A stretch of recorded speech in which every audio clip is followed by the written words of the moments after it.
Wow. Okay, welcome back everybody to the Sweet Science Podcast, episode number 9. This is a very strange one, obviously, but before we go any further, let's talk about it. Myself, Fat Mouse, who else we got on screen today? Guys, I am Kash, aka Kash, with a K and not a. Oh, not a C. Lad.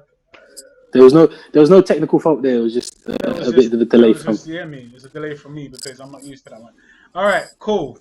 Lad, what is going on? Where are you? Well, the elephant in the room. It's a bit obvious. I am at home. No, I'm joking. I am at the hospital, unfortunately.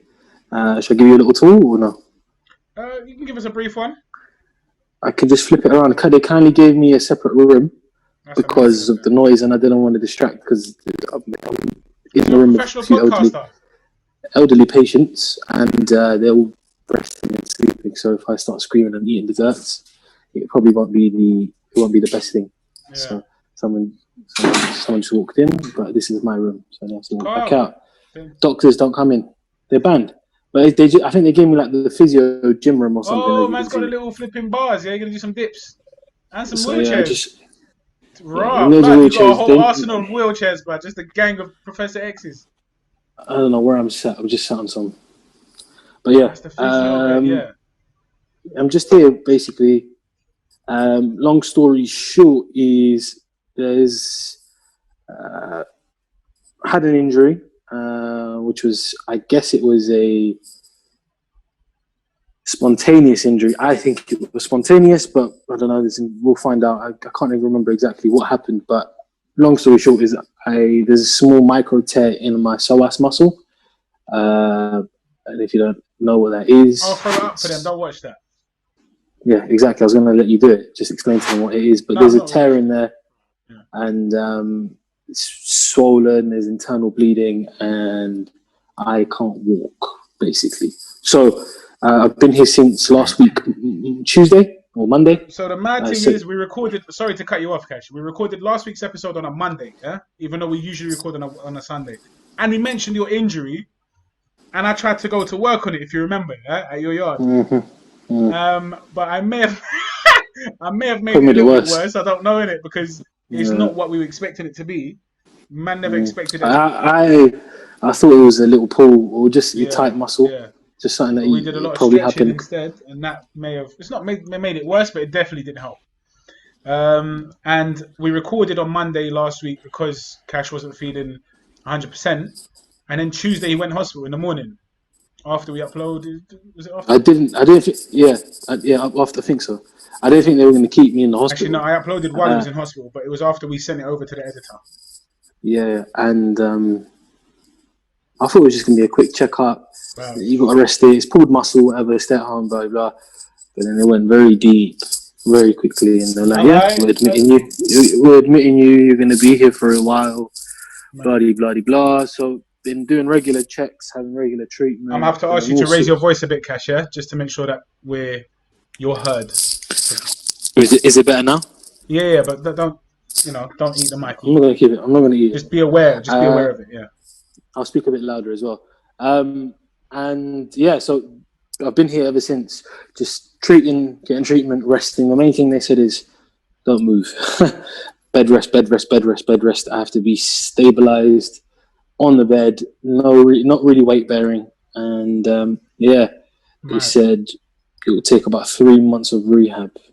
It's mad because tomorrow it will be a week you've been in hospital, or just under a week. It will be 6 days. And you've still got a few more days, potentially, innit? Let's see what happens. Hopefully, it recovers really soon, and I certainly hope I'm out of here. So yeah, I mean, obviously, this is not the ideal situation. This is not the situation you guys are used to, or the setting you guys are used to seeing. I'm at home, using my laptop's camera, which is dead, unfortunately. But you know what I mean? It's just how it is. Kash's phone's camera is better than mine, so he's got a good quality hospital cam. So other than that, we're going to sponsored by the Royal Free. Sponsored by the Royal Free Hospital. Go visit him now that you know where he is. They're not letting nobody in though because of COVID. But yeah, it's weird. It's a wheelie. It's a really eerie feeling, man. It's so quiet, dead out. no one's allowed in. You're not really allowed out. Yeah. But yeah, enough of the hospital. As long as you're resting, bro. You hear me? Let's get on to your favourite part. Okay, yeah. So, I mean, the show must go on. That is always the case. That is the mantra. This is how we do things, isn't it? So, yeah. We haven't got somewhere super special in terms of look or hype around the place. Definitely is somewhere that I hold dearly. So this week, you know, drum roll, please. I got it. Let me do it. Slow drum. I'm doing it on my leg. Yeah, maybe you shouldn't do that, bruv. You know what I mean? Yeah, this guy is so silly. But yeah, this week we went to Gale's. They are a cafeteria, coffee shop, patisserie. There you go. Yeah, and we made it happen. Believe I went there, got it, dropped it off to him, dropped him off a tripod for his phone, which I know he's not even using it. Of course. What a G. And said, yeah, this is what we're going to do. So this is Gale's. I went to the one in Willesden Green because it's the closest, but they have got loads all over the place. If you don't know Gale's, get to know Gale's. If you know Gale's, you know Gale's. You get me? But yeah, so we got the same thing, and I got two of each for today because I'm a hungry guy, innit? But do you want to pull out what you got there? Oh god, that sounds dramatic. Pause. It's PG. So we got. It's a PG show, lad. The Gale's signature chocolate brownie finger. Okay? Chocolate brownie finger. Right, yours looks so much bigger than mine because you're closer to the camera, I think. That's why. But yeah, camera angles. That little makeup tutorial. This is what I'm going to use on my skin. It's a brush. Okay? Yeah. So this is it. Feels amazing. Blood? Okay, so, I mean, to look at, it's nothing special. Right, he didn't... He didn't waste any time, bruv. I thought we were going in. I don't know you're going to talk more about it. No, react. Go for it. Enjoy, man. You deserve it, mate. You deserve it. What is it? You know I love this kind of stuff. This is my favorite. It's a madness, I like. If I had milk, I saw you had milk. Mm-hmm. Nurse, can I have some milk, please? Oh, my days. It's just so boom. Let me tell you about this, yeah? I've had it before. I don't believe he's had this before, yeah? No, first time. I've just taken a bite from the heart, from the inside. The inside is the fudgiest, gooeyest brownie I've ever had, yeah? It is as fudgy and gooey as you can imagine it to be, yeah? The level of chocolatiness, blood. This is boom. I would say cook it slightly bit longer, yeah? It's a slight bit longer, but it's a bit really too soft, isn't it? But it's boom. But blood. Oh my gosh.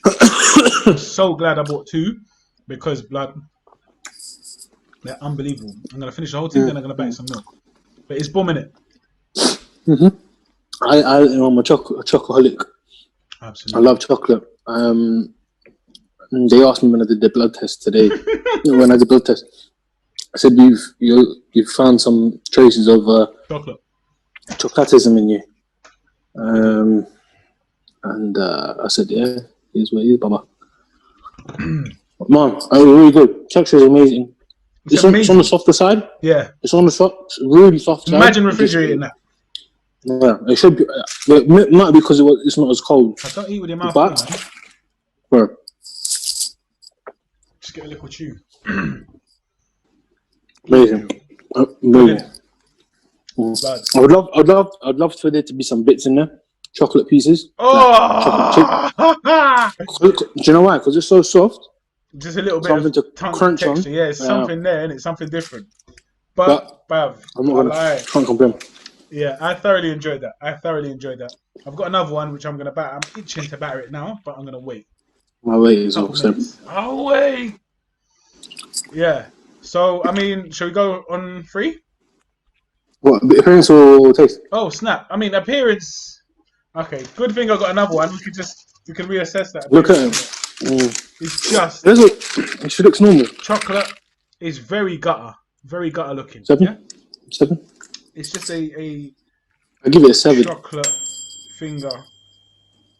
You get me? That's the top, obviously. That's the part that sees the oven most. Blood. So boom. I'm tempted to eat it now. Standard 7. Yeah, in my opinion. I wouldn't even give it a 7, but it's the nature of the beast. brownie itself. It's the nature of the beast. But yeah, I mean, just go on. What are you even gonna do? as far as a patisserie kind of thing goes, you can only or bakery goes, you can only give it. It's a brownie, blood. Do you know what I mean? You can only give it a 6. But for taste, I'm not going to give it a number just yet. Oh. It's incredible. It's actually incredible. I think it tastes better for me because I've just had. Oh, you've just been having flipping mash and salt and pepper. Salt and pepper mash and some chicken breast or turkey breast. Imagine turkey breast and cheese sandwiches. Just a slice of cheese and white bread. That is so peak, bruv. Literally, I opened it. It come in like the sandwich boxes here, so I thought I might have bought it, but they'll probably make it. Yeah, I opened it, bruv. It's meant to be brown bread. It's the whitest brown bread I've ever seen in my life. Bleached brown bread. And the cheese, you know the packet cheese you get. Yeah. The slices that you just peel. The little burger slices. Sam's one. Not the burger slices, like actual cheddar cheese. Oh yeah. But the slices. Okay. The long. That's wavy. It's that, but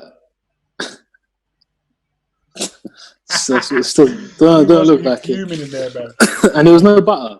How do you not put anything on the bread? It was literally bread and cheese. That's crazy. I think they're made for people with no teeth. Now, you've got an eclectic mix in it in your ward. Mm-hmm. Right. What happened yesterday? Epileptic mix. Man, what happened yesterday? About the guy. The guy. Am I allowed to? Did I say it? Yeah, it's kept. So it's like the middle of the night. It wasn't yesterday. It was the day before, I think. How is it? I don't even know what the day is today. And middle of the night, and this guy talks a lot. So I changed rooms. So I came in, and in my room there was only 3 of us, but it's 4 beds. So the 4th bed directly opposite me was not in use. Anyway, the night comes now, and in the middle of the night, like 1, 2 a.m. No, sorry, the next following morning they bring someone in. Yeah, and I don't mind that I stay to myself. I close my curtains at all times. Like, I never have my curtains open. Yeah. Everyone else here has them open. I'm like, bruv, do you not want privacy? Privacy, whatever. I can't have it open.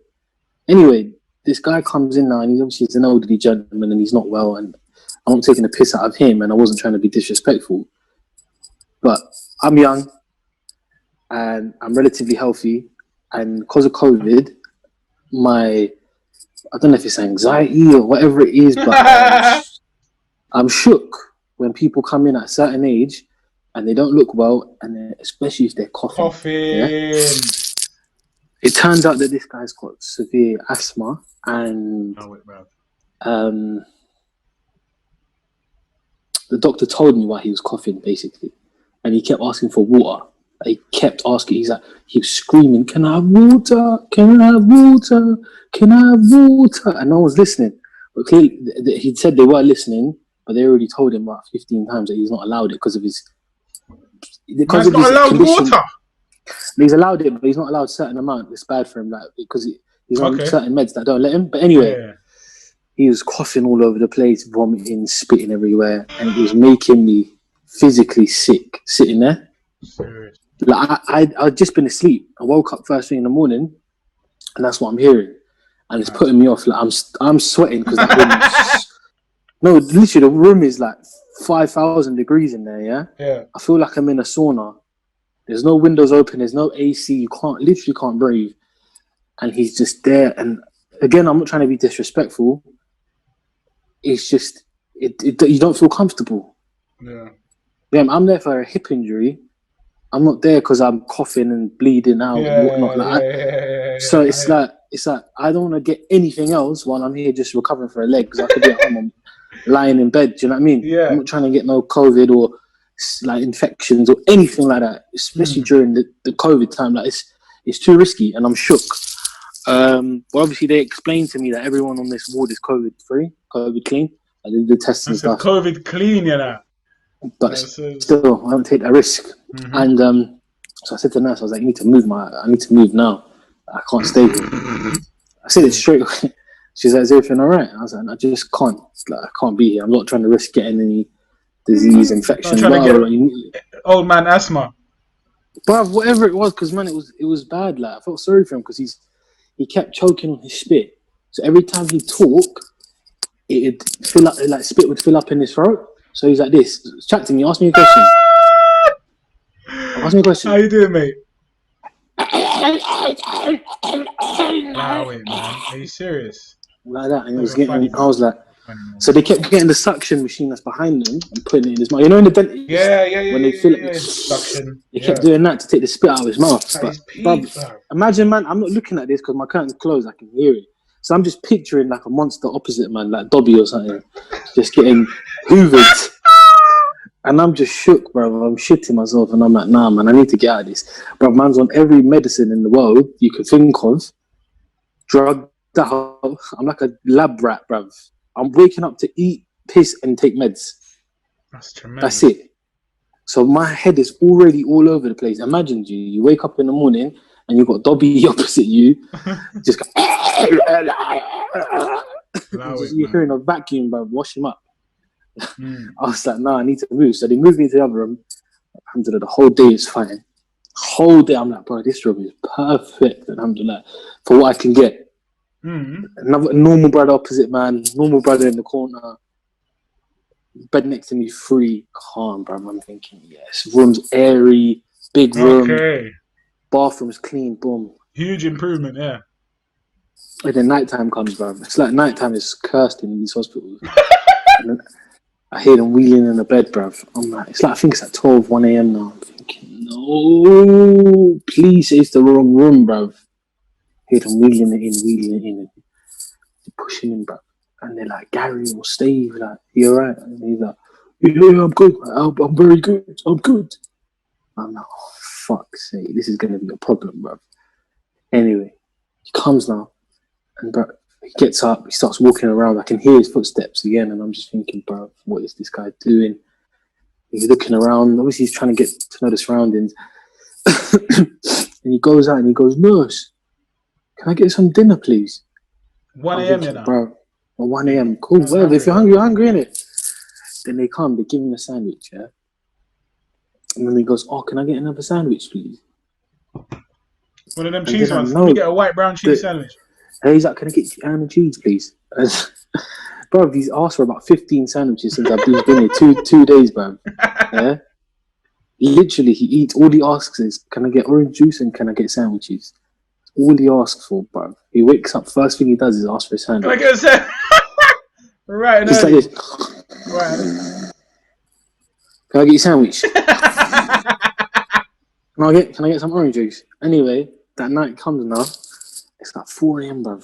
Nurse. And the nurse comes blowing in the room now.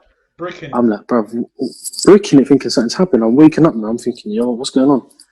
He's like, that guy over there is masturbating over me. He's giving me the look. Blood. He's masturbating. He's looking at me. He's giving me the look. I don't feel comfortable. I'm like, he's talking about you. I don't know, obviously, because my curtains are closed. So I'm thinking, yo, this guy thinks I'm. At least I'm doing it behind the curtain. What's wrong with you, lot? This guy thinks. Obviously, he said he's looking at me, so I'm thinking it can't be me because my curtains are closed. Yeah. Bro, and I'm eating Doritos, bro. So I'm thinking this guy thinks I'm nasty dancing face with you Doritos. got, some flipping. Anyway, whatever. Chilly heat wave.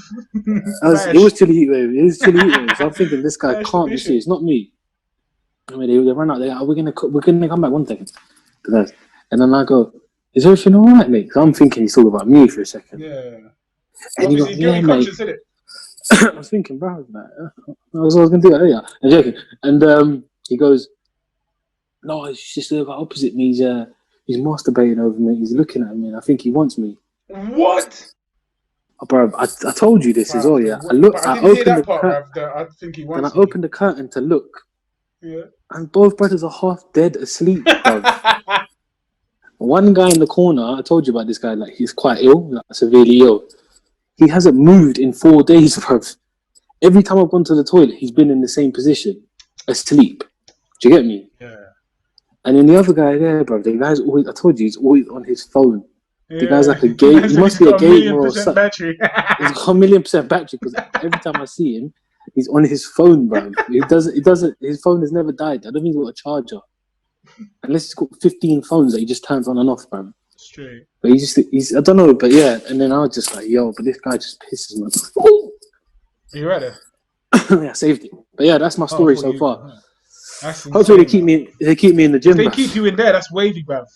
That's wavy. You're just by yourself, flipping 4-bedroom.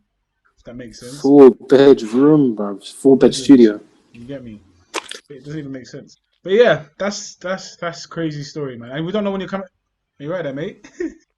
Yeah, just getting the Z. When are we coming out? We should be out. The album should be out in a week.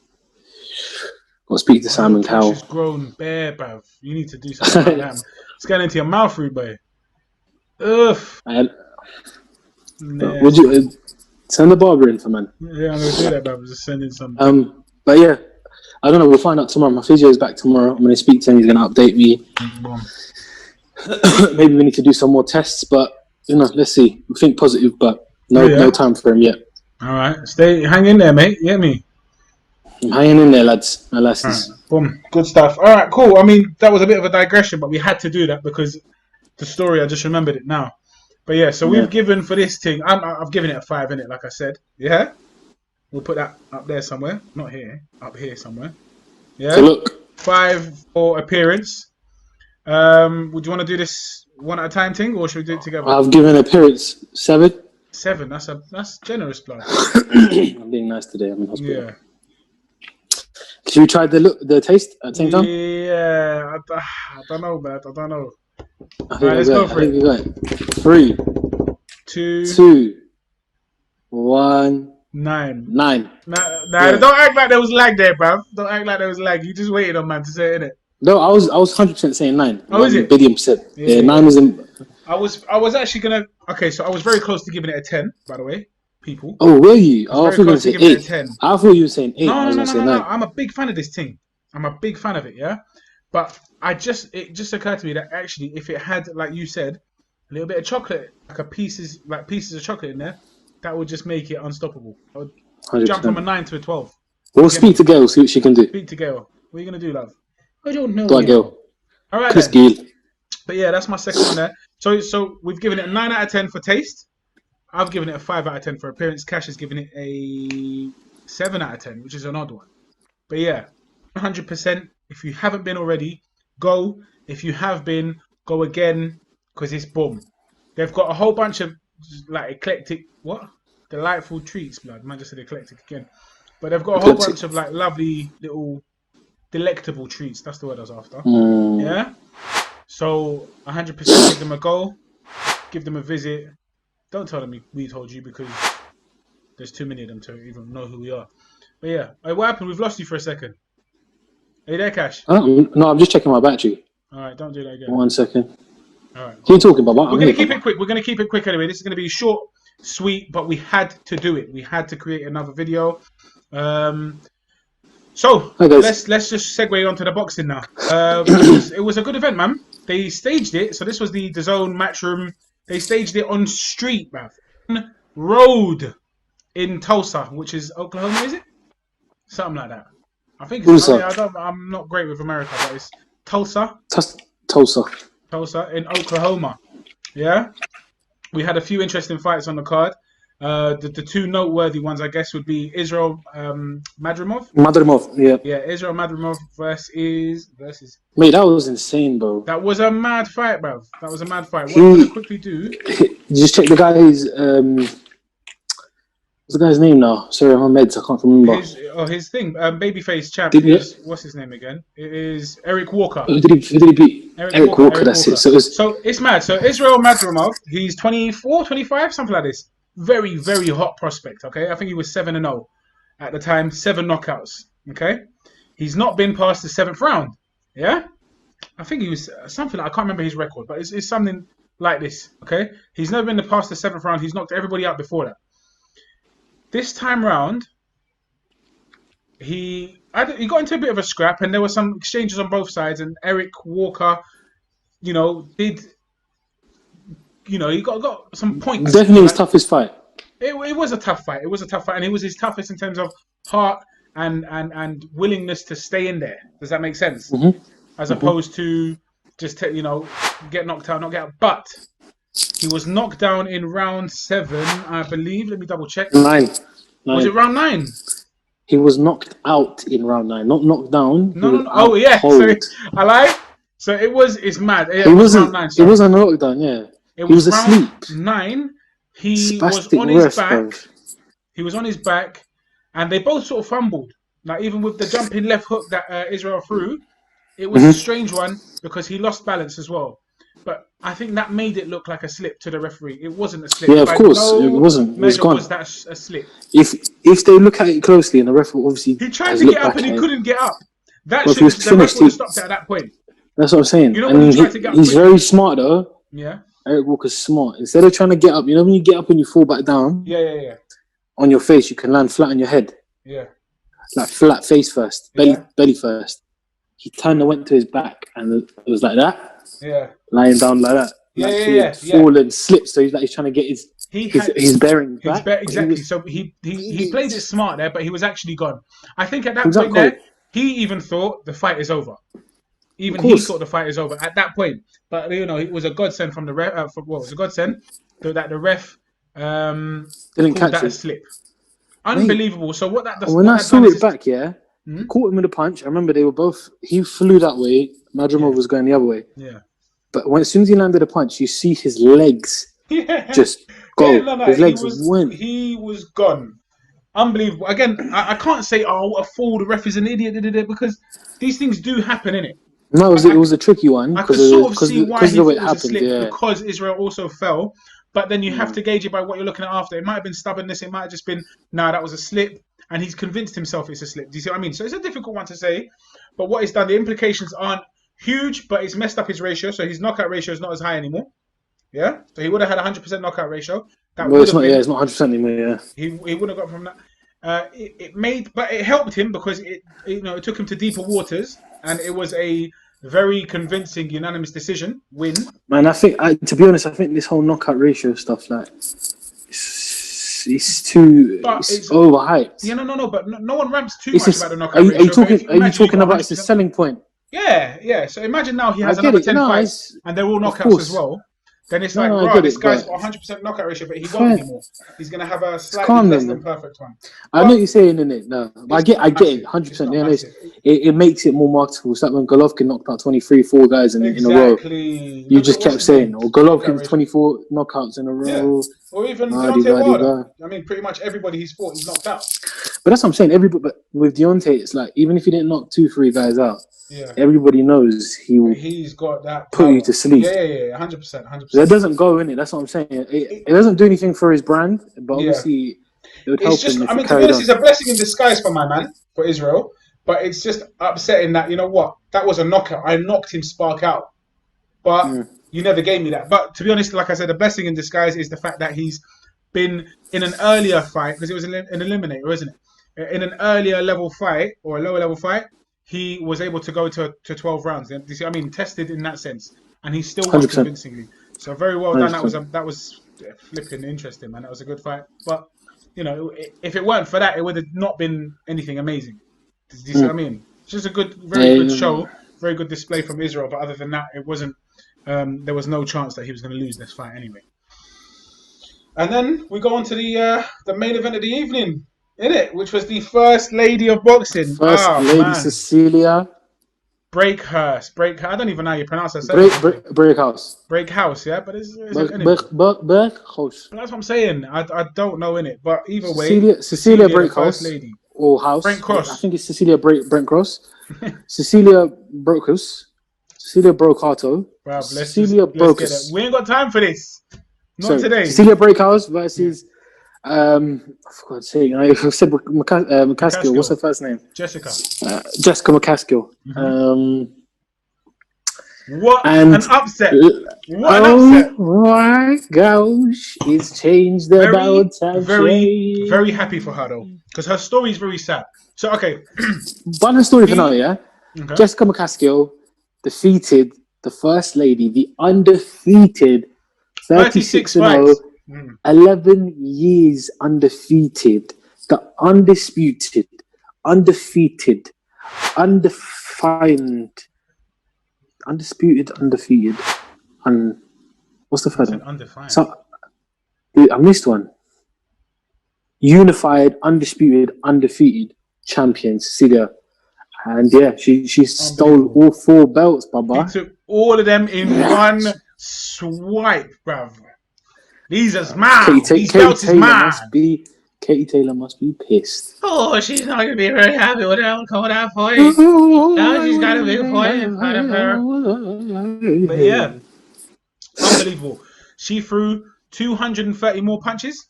The thing is, the madness is this: they landed about the same amount. Yeah, you know that. So the ratio, her percentage was lower. Her percentage was lower in terms of landing, but yeah, one less.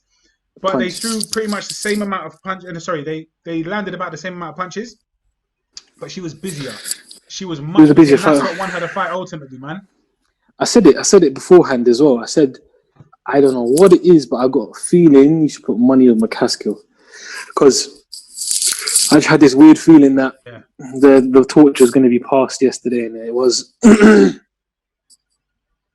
Don't know why, but it just had that weird feeling. So, yeah, man, it's crazy to see. It's like a Klitschko Fury moment. Yeah, exactly. Man, big underdog, massive, and going up against the undefeated.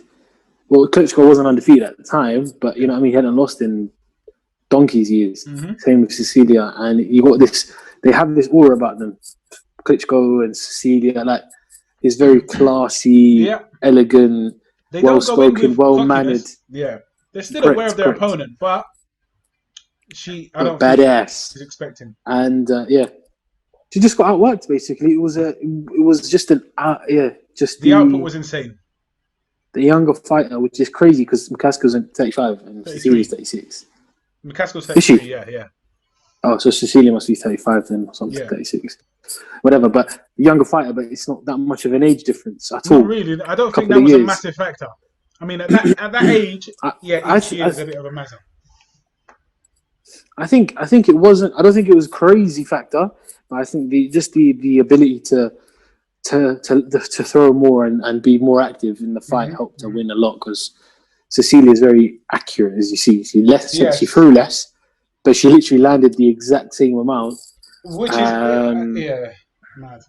Do you get me? So it's who you like in those kind of fights, because I've seen it many times where Mayweather's been outworked, but he's landed the cleaner, more precise shots. But the thing is with Mayweather is no one actually lands shots on him. Exactly. You can look busy, but you're not landing 85 shots against Mayweather.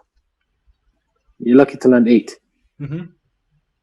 So, no, very well done to McCasskil. Very good performance. She did fight Katie Taylor in 2017 and lost the decision. So obviously she's going to be going for that. 3 years ago, that was like for it to go the distance with Katie Taylor is pretty sick. I mean, it's a good because she's like even that was a close fight as well. So, they'll obviously look for that fight. That's a super fight to make. Obviously, the super fight to make was Katie and Cecelia, but now McCasskil's got all 4 belts. Katie Taylor's already beaten her. This could be Katie McCasskil rematch. McCasskil said she wants it at Wembley in front of 100,000 people. No way. She's trying to do a Carl Froch, yeah? Carl Froch, George Groves too. That's what they want. Exactly. But it won't sell out. Wembley won't sell out. Yes, flipping Jessica McCasskil was homeless in the past. She's had a mad upbringing. She works. She works in a bank. Sorry, man, you're shattered. I was like that yesterday. She works in a bank full time. So it's a mad story, man. Like the way she's turned her life around. It was a very emotional. She still works in a bank. Well, she does. Yeah, she does. Yeah, that's what I'm saying. It was a very emotional or a very heartfelt interview afterwards. You know what I mean? She's like, this is for the 4th grade homeless Jessica, and this is for the Jessica. Now, you know what? I have to I respect that a lot. When I was posting or making a post about her win, I added her in it, and everybody else that I'm putting has got a blue tick. I know so man, it means nothing in it. Even us, we ain't got one yet. That's insane. But yes, but I was adding it. She doesn't got a blue tick. She's got a small amount of followers. She was so gassed. Like I was even because I uploaded it a little bit later than the fight itself. Yeah, she put in her story about 5 million different people's like repost. She reposted bare of them other people's stories in her story or posting a story because she was so gassed. Do you get me? Like she was so excited about her win. So it shows like that she wasn't expecting it, man. She wasn't. Well, she believed in herself 100%, but she was just like so excited, so happy about it. So I'm actually very, very happy for her, man. She's a superstar now. Like that. But it's deserved. It's deserved. She actually outclassed that. She was the busier fighter, better fighter on the night, man. If they have a rematch, I'd still watch it because I don't think it was bad. Like what's her name? Cecelia is as far as she is concerned, I think she's retiring. You know. Really? So. On that loss, she's gonna end it on a loss. She can't. It was weird. It was weird because did you see the video of them after meeting up after in the dressing room?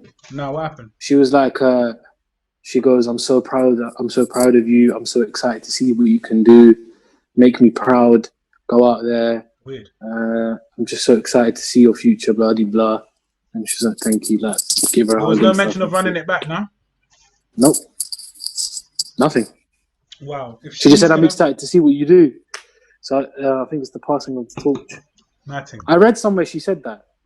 I couldn't have lost to someone else. I'm so glad for her. I'm happy for her. I'm happy I passed the torch to her or something, man. Crazy. I mean, looks like again, it's done to Cecelia. That's like two legends in one night. That's mad. Yeah, exactly. Wow. What are we moving on to here? What do you mean by two legends? UFC 252. Crazy. It's 252? I believe so. Yeah, it was. It was. Double check, Baba. Like hella. But yes, UFC 252. So where do we begin? I'm gonna start with Jairzinho. Okay, boom, go for it. Take it away. Tell us how it ended, please. Who did he fought Junior dos Santos. Okay. And we mentioned Junior last week or the week before of being in insane shape. Where is USADA? Where is USADA? Oh, have you seen there's a couple of posts. USADA basically are more or less saying, listen guys, I beg you lot, if you're not gonna abuse peds, then just let us know because like we can't go around checking everyone because of Corona. So if you're gonna cheat, then I beg you, just give us a heads up. Tell us that you're serious. Yeah, not really, but like they're just basically saying it's a free for all now. Everyone can just go ahead and do it. It's insane. They're not checking anyone. They're just saying, please guys, let's base this on trust. But yeah, could be the perfect time for John Jones to move up to heavyweight. Wow, or Baby Miller. If he just waited a few more months. Baby, poor side. Yeah, man. Jairzinho Rozenstruik took on Junior dos Santos in Jairzinho's comeback fight from the loss against Francis Ngannou. Cagey affair, but Jairzinho took the win. As expected, knockout in round 2, was it? It was round 2, yeah. Round 2, I believe, like not midway, later on in the round, maybe 3.5 minutes, 4.5 minutes, something like that. Something like this. It was. I expected Jairzinho to get a win, but I was a bit confused. I'm not confused. I was a bit like, Junior looks in amazing shape. Yeah. And again, a loss can change your confidence. It can do so much to you as a fighter. Yeah. So I was thinking, how is he going to react to a devastating knockout loss? But he came out. He was a little gun shy at the beginning, I think. But as soon as they got into it, started throwing some shots and started exchanging. And then there was a moment. To me, it was a moment of. It was not a matter of if. It was a matter of when that strike was going to land. Yes. Just something that was going to hurt him or put him down. And as you've seen, obviously, put it down, and it was Bob's your uncle. Bob's your uncle. Yeah. I like to see him go up against maybe Curtis Blades. Okay, so still a competition. That's a whole. I wouldn't mind seeing him go up against Alistair Overeem in a rematch. Yeah, because he was losing that fight and then he got caught. I mean, he caught Alistair and popped his, battered his destroyed face. his lip, popped his whole. Bruv, he jammed his mouth, bruv. I don't know if this sounds like a good fight, but I think it's a very good fight. Got the rematch with Overeem? No, him. This is what I was going to say. Jairzinho and Alex Gustafsson. Wow. I don't know what I think about that fight. I don't know why I'm thinking about it, but the more I think about it, the more I think it's a very good stylistic matchup for both men. Jairzinho is not really going to take him to the ground. He likes to keep it up and striking. And Gus is known for his boxing, you know what I mean? So it's a good comeback fight for Gus because it's a ranked opponent. It's a very good opponent. It's it's a decent name in the division. Yeah. And again, Jairzinho is on this build like Ngannou was, you know? This beast who's knocking people out, etc. So give him another good name because Gus is a big name in the sport. Yeah. He ticks off the list. That's another big name who he's got. And he can carry on building. So it's just a fight I'd like to see. It does sound you know what? Now that you said it, it's an interesting fight. It makes quite a bit of sense, but unfortunately, I think if Gus does take that, or if that is the next fight, which we have no idea, obviously, if that's something that would happen. It's just something you've mentioned, but that will count him out completely. I think after this, and I don't think there's. If he loses, yeah, I don't think he loses though. You don't think Gus loses? Wow. I mean, again, it's just an interesting fight to see. But forget. I don't think he is. Or he isn't. But what happens if he does? Because then, if he loses that fight, of course, if he loses, then he needs to go. He needs to go back down to 205. He needs to acclimatize himself. Yeah, I think he needs to get used to the heavyweight division. A couple of booms, and then. Do you know what I mean? Lower ranked people. No, it's true though. Fight some lower ranked guys and make your way back up because he took a dangerous fight for his first fight back. Yeah. The guy that fought in 2 years or whatever it was, and he's fighting in another weight division, and you're fighting for Fabricio Werdum, who's a former world. But that's the kind of guy Gus is. So let's see what happens. Co-main event. Oh, your boy, man, your boy. You're actually quite a big fan of it. Why he's sad. I'm a fanboy. He's a fanboy. So obviously we I bought his t-shirts. Huh? Sugar. The Sugar Show. Sugar Show and O'Malley took on Marlon Vera, and boy, Marlon Vera shocked the world. He shocked the world, but there's a reason. The news outlets are so hungry for bites. He shocked the world. He stops him in round one. He stops the Sugar Show. He knocks him out. I was like, bro, really? You saw what happened. Like, I'm not even trying to be a fanboy. Like, obviously, the win's the win. It's clear. And it goes in the record as TKO stoppage round one. I get it. But, bro, come on. Like, they're going on like he battered him or he actually physically stopped him and Sean O'Malley was gone. Like, I didn't understand the stoppage. I know he's injured, but I didn't understand the stoppage because he didn't show that he was hurting before. Yeah. Sean only started playing for the cameras once he was knocked out. Once it got stopped. Because when he twisted it, he had a poker face on. He didn't show any sign of being injured. He tried to firm it. He got stopped, and then it was bruv, no matter what anyone tries to tell me, the adrenaline was gone or he felt it after. That's bollocks. He didn't want to be embarrassed because I know you can tell from the guy. The guy is young, up and coming, undefeated. He didn't want to lose, especially not like that. So if he had anything to cling on to that's going to try and deflate some of the criticism, he did that by pointing to the foot and going, No, but he did not. So you said he faked his injury? No. I'm saying the injury was there. But he was trying to firm it and he didn't want to use that as an excuse. But I'm saying as soon as the referee said stop, fight's done, then he was like, he was overreacting. He was making it seem as though he was dying. Bro, it was a bad roll. It looked like he rolled his ankle. No, it was bad. It was bad. I don't know what point you're making then, bruv. I'm not too sure what point is. No, I'm saying what I'm trying to say is the I'm not trying to violate. Like, I like the guy, innit? Yeah, and obviously. I'm trying to be on his side. But what I'm trying to say is that your adrenaline doesn't go in 4 seconds, like 5 seconds. So he was up on the feet. Yeah. The ankle crap happened. He fell down. Marlon Vera got on top of him, missed a couple of shots, scuffed him, hit him with a fat elbow. Yeah. Connected. But Sean O'Malley was still there. Yeah. Marlon Vera said he was unconscious. I didn't see that. No, I don't. I saw he was still conscious and he was still fighting. Yeah. He was trying to defend himself. Couple more shots. Obviously, this is why I didn't understand the stoppage. So I didn't get why the ref stopped it. Either the ref thought he wasn't defending himself and stopped it, or the ref said he's injured as he is. His leg's already done out here. He's going to take unnecessary damage. There's no point in the fight going on longer. Yeah. Cancel the fight. Stop the fight, whatever.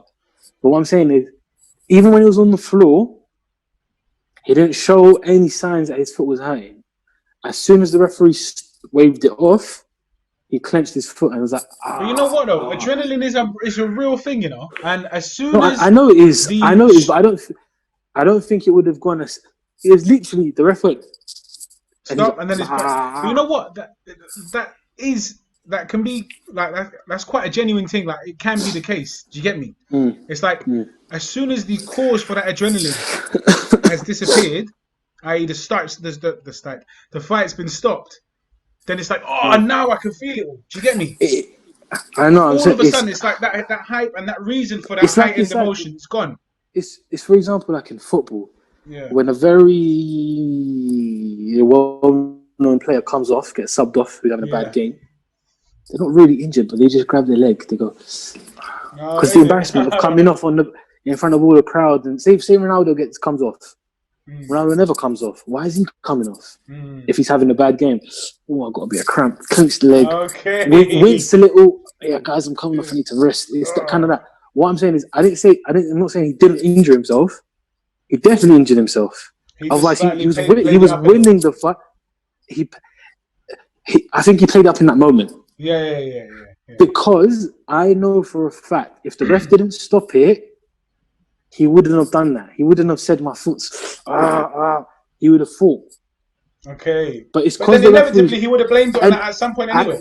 And it was affecting it. And even if he won the fight, what I'm saying is, even if he had won the fight, I don't think he would have been like the way he was wincing and moving around. Okay, I don't think so. I hear that. I don't see how he would have won that fight though. He wouldn't have been able to throw a kick. Any kick. He wouldn't stand on the right foot. He wouldn't you understand? Like, but like he depends heavily on. No, it was done, innit? It was done. His footwork. He depends on his footwork a lot. He saw the way he's bouncing around. 100%. But it's upsetting. But I mean, hopefully it's just a short-lived injury or it's a short-term. No, it's just upsetting because it's a bad way for a fight to end. You know. But again, it's a loss which has an excusable background to it. Does that make sense? Or an excusable. They'll definitely run it back. They'll definitely run it back. Yeah, but he just needs to. Henry Cejudo and Cody Garbrandt tweeted. Cody Garbrandt tweets, "Some people are made for war." Hashtag sugar free. What a savage. And then I think Henry Cejudo tweeted something like, "Some people are just pussies." Some dumb stuff like just. You know what? They're just trying to say he's not on it, but. It reminded me. You just reminded me. One of the followers on our Instagram, he made a point as well because you were talking about why the ref stopped it, innit? And he was like, it's interesting to see that the UFC don't have, or in MMA they don't have a rule similar to the boxing one, the no contest rule. You know what I mean? For example, a headbutt or whatever. Because he's injured now. Thing is, the no contest rule isn't always applicable. Do you get me? But he couldn't compete anymore. You understand? He couldn't actually get involved anymore. So in the fight, so maybe that would have been cool for something like a no contest type rule or something like that. But I mean, it's like it's for example, it's like and I don't understand it as well. If it's an injury that's been inflicted by a shot or by a maneuver, submission attempt, blah, blah, then I get it. But if it's an injury that's come out of nowhere, spontaneous, but he rolled on his self-inflicted injury. That's what I'm saying. Then I think you need to look at the rules as well, because it's like in boxing, for example. I don't know if you remember this fight. I don't know if you remember it. Ryan Burnett fought Nonito Donaire in the semi-finals of the Muhammad Ali Trophy. No, Was it the Muhammad Ali Trophy or whatever it was? You know, the World Super I'm not Boxing sure. Series. And then Nonito went on to the final to face the Inui guy, the Japanese guy, killer, the monster. Yeah. But in the semis, it was Ryan Burnett. Ryan Burnett, one of the best guys I've ever seen. He was an Adam Booth fighter, yeah, English guy. Mate, movement, just amazing, so fast. And he was dominating that fight, completely dominating, yeah? Yeah. And he was like, I think he's 24, 23 at the time, 24, 23. He was like unified champion, undefeated, whatnot. Yeah. I think he went for a left hook. He was going for a right hook and pulled his discs in his back, like completely gone. Yeah. He's retired from it now. He's never fought since. He had to retire from the injury. That's bad. Yeah. And he was meant to be like a pound for pound. Like, he was amazing. Adam Booth had been talking about this guy for like 10 years. Serious. Bro, I remember all his interviews back in the day for IFL TV. He's like, I've got this Ryan Burnett. Wait till you see Ryan Burnett. And he's got Josh Kelly, Ryan Burnett, and that Michael Conlan guy fought yesterday as well. Yeah. Shout out Mike Conlan. He won on the card as well. Yeah. But he just kept talking. And Josh Kelly's an Olympic gold medalist. Michael Conlan's an Olympian. All these guys are big, but then he kept talking about Burnett. Yeah. Bro, that fight dominated Nonito Donaire. And if people know boxing, they know Nonito is one of the greatest fighters of our generation anyway. Yeah. And he dominated him, but then that injury happened and then Nonito took the win. You get me? He was down on all the cards. And it's not, yeah. Nonito takes the win, goes to the finals, takes his belt as well, and he loses undefeated streak. And I'm just like, really? It was like 7-8 rounds in or 4 rounds in or whatever. He was winning the fight clearly. He was definitely going to win the fight. Yeah. You know what I mean? It's unfortunate what happened. It is unfortunate, man. I mean, there's examples of fighters, again, through like in self-inflicted injuries, or experiencing self-inflicted injuries, continuing the fight because they don't want to let off, and they go on to winning it.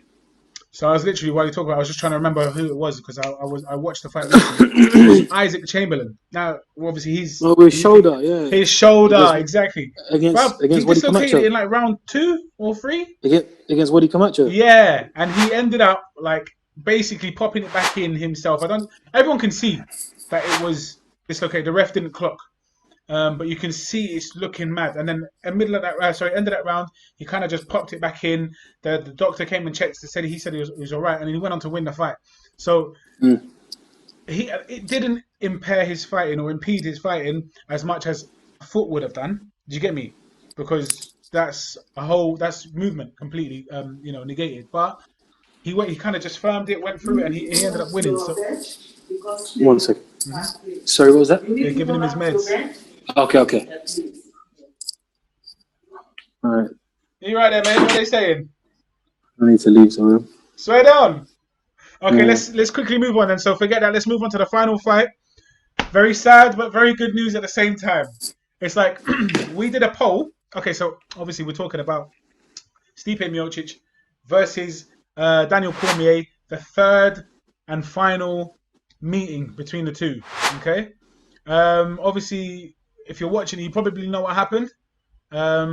Stipe beat Daniel Cormier on it was quite close. Unanimous. Yeah, unanimous, but quite a close unanimous decision. It should have been a close unanimous decision, but it wasn't. Was it not? Yeah, it would have been. It should, yeah. 49-46, 49-46. Guy, he's an encyclopedia. He's an encyclopedia. And 48-47. So the third judge had it right. First two judges on some crack or something, bro. I don't know what they were smoking. Bro, 4 rounds to 1, 49-46. You must be insane. Absolutely insane. It really had me human, bro. Yeah. It was a fight that could have gone either way. So even if DC had won the decision, I don't think people can complain. And that Stipe won the decision, can't complain. But the fact that 2 of the judges had it so wide, man, nah. Nah.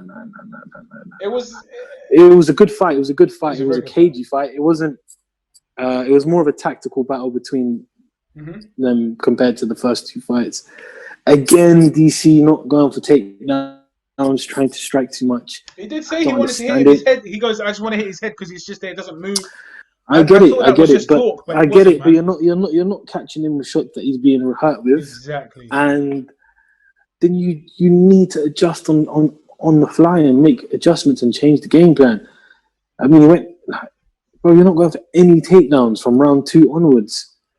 You're not even shooting for the legs. He's not trying to. Before, in the first round, to do, bro. That's what you've been grown up doing. He's fainting. First round, he's fainting. He's looking to come in for the legs, and he's cracking shots over the top. But he just negated that, and then just starts coming forward and hands down, hands up, hand down, trying to war with him. And I'm like, mate, you're getting outworked here. You're not the best striker. You never have been the best striker. We want to make sure we can hear you the whole time, yeah? Sorry. You're not the best striker. You've never been the best striker. So stick to what you're good at. Yeah. It's your final fight. Leave on a win.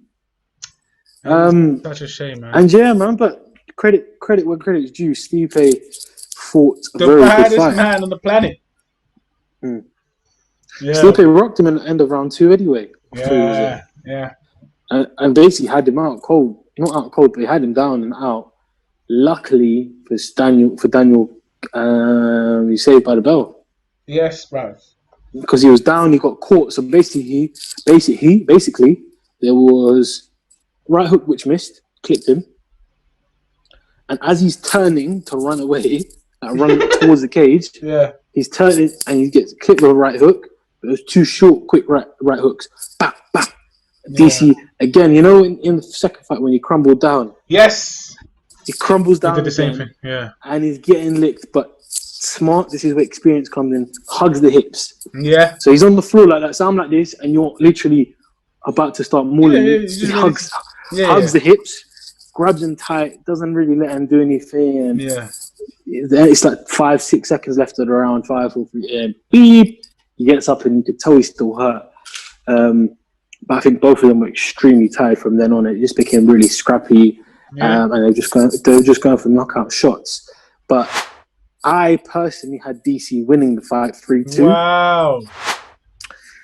But I can see it going either way. Yeah, 100%. I can see it going either way.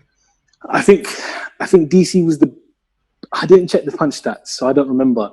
But from watching it, DC looked the busier fighter, but Stipe looked the more powerful fighter. Yes. Stipe looked like he was hurting DC more, whereas DC looked like he was landing more and throwing more shots. But again, end of round 5, Stipe managed to get a takedown on DC, which might have again swung around in his favour. It was really quick. DC shot back up straight away. But I wanted to see DC right off into the sunset, as I always say. Yeah. But again, this is reality and it's not fantasy, and this is what happens. People are there not to let your dreams become reality. Yeah. They're there to crush your dreams. That's exactly. Stipe now is officially in everyone's head.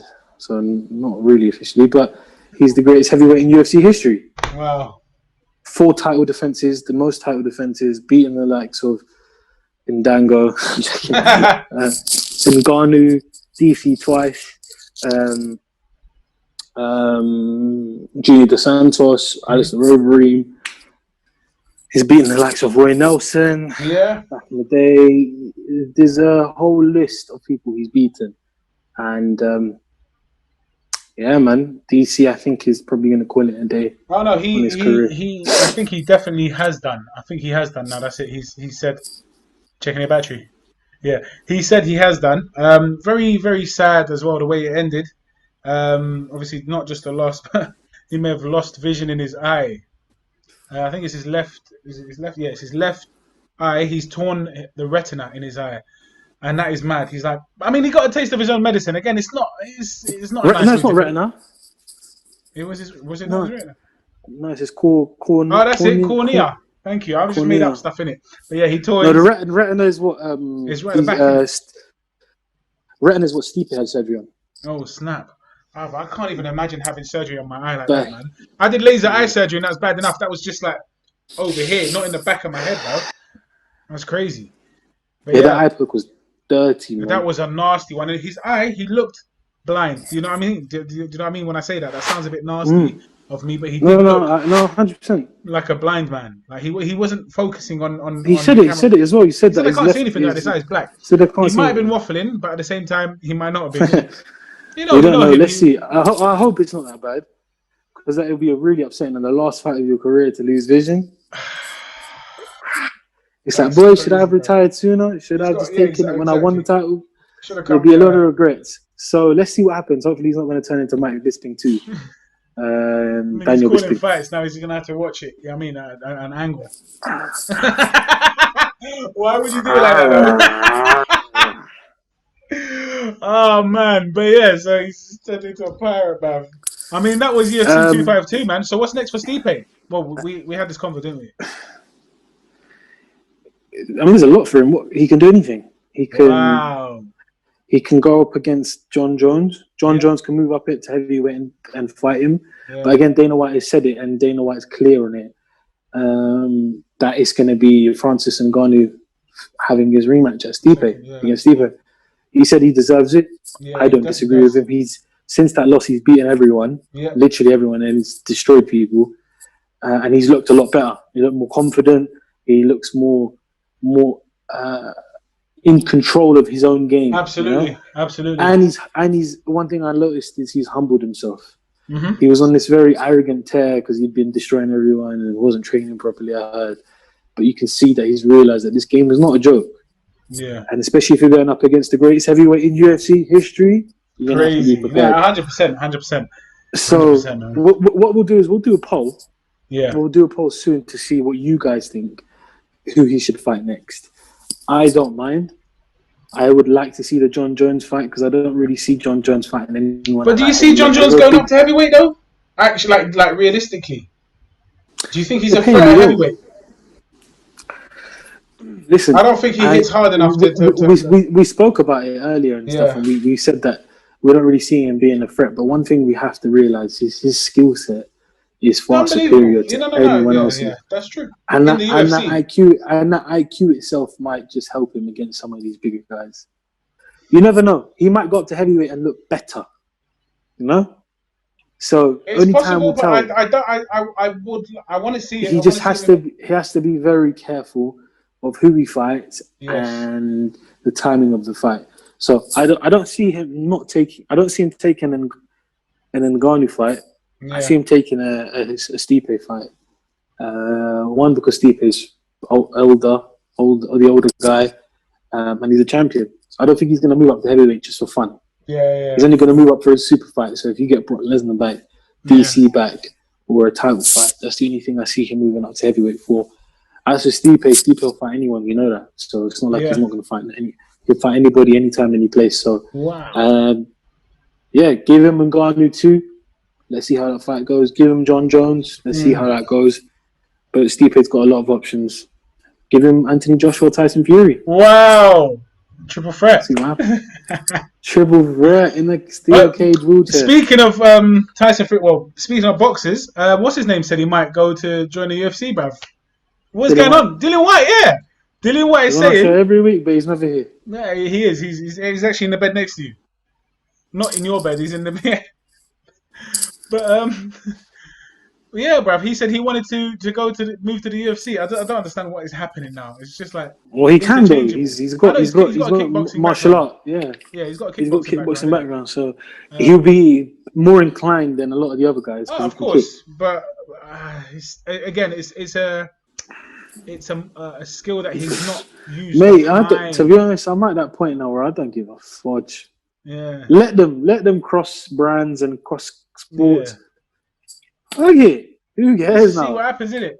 No one takes the sport serious. Yeah, but it's all become WWE kind of thing, innit? But that's what I'm saying. No one's taking it serious. The fighters aren't taking it serious anymore. So promoters aren't taking it serious, bro. With the way they don't. Promoters want to fight each other. You know what I mean? So I don't know. I don't mind it.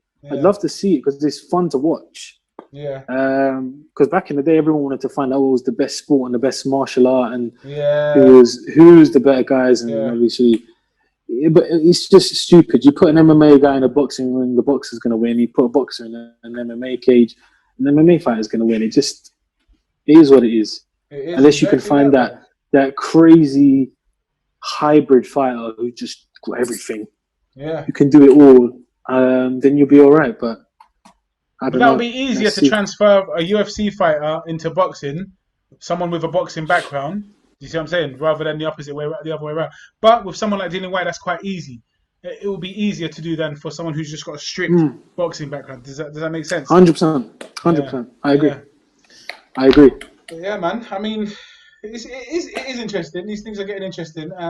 But I just want to watch Dillian Whyte, man. Oh, snap! It's this week, it's next week. It's a week away. Unbelievable. Dillian Whyte here. Unbelievable. Povetkin. Dillian Whyte, Povetkin, and the WBC Diamond Belt was on the line. Diamond Belt, yeah. Correct. So the Diamond Belt's going to be on the line. So that was only recently announced, didn't it? That was like a couple of days ago. Yeah. Give him a belt for that. The WBC announced it's going to be for the Diamond Belt. So, and let's see what happens. Hopefully, Dillian Whyte gets that victory, which he should do. He better, bro. And it's not. I'm going to be sad for him, innit? I'm going to be sad for him if he doesn't, because he's just been at it again and again. But he's working hard. If you watch his Instagram, 100%. He's working hard. He doesn't stop in it. So you have to respect that, man. It's mad because he never looks in tremendous shape, but that's the nature of most heavyweights. They don't look like they're in great shape. Do you see what I mean? Fury just looks like a weird, skinny-legged. He's always training his boxers. They just got to be fit. Yeah, exactly. It's all about fitness more than anything else. Why do you need to make weight if you don't need to make weight? You know? It's true. People like Baby Miller, all you need is a bit of GW, baby. That cardamine, good for your heartarine. You get me? That codeine. But yeah, man. I mean, so yeah, looking forward to these fights coming up next week. What we got in the UFC world? We're gonna have to have a quick look, man. I don't even know. We've got a few fights coming up, to be honest. But all I'm just thinking of is September 26th. Oh, I've got to make a move. Okay, well, sorry. No problem at all, guys. Okay. Cash has got to leave his room. They're evacuating him because obviously he's an idiot. Wait, but this has been episode 9 of the Sweet Science Podcast. Thank you all. I might be able to. It's quiet there, yeah. Cool. Go. All right, so basically, Cash just got asked to move from where he was back to his old room. I think they needed that place. That looked like the physio room you were in, something like that. You weren't even too sure yourself. But so yeah, he's back now. Sorry about that. We had to cut that part there. She asked me like 5-10 minutes ago to leave, so I had to try and wait as long as I can. But I don't want to go back in the room yet, just before we close up, because there's a few people asleep. So we'll do the outro. But yeah, guys, this has been the Sweet Science Podcast, episode number 9, live from the Royal Free Hospital. Royal Free Hospital up in Hampstead. Bougie brother. Go visit him if you want to catch Corona. I'm gonna give away the location. It's been tremendous. It's been great. You know what? I don't know if this is a good episode in terms of, like, I feel like it was a nice episode. It covered a lot, but it's just a weird one. Obviously, the logistics and that. You're in hospital. I know my camera quality is whack. I'm not too sure about even a mic as well, because it is also the built-in microphone. I've got a microphone here, but just the setup is a bit long right now. But yeah. I've been myself, Fat Mouse. It's been an absolute pleasure. Live from my yard today, which is just insane. I was going to go studio, but if I went studio by myself, that would be so weird. Who we got with me today? And then point at the screen. Do you get me? That would have just been dead. But yeah, who have you been, sir? I've been Kash, a.k.a. Kash, with a K, and not a C. And it has been, as always, a fantastic pleasure. Thank you all very much indeed. And we'll catch you on next week's episode. Goodbye. Thank you, guys. Take care.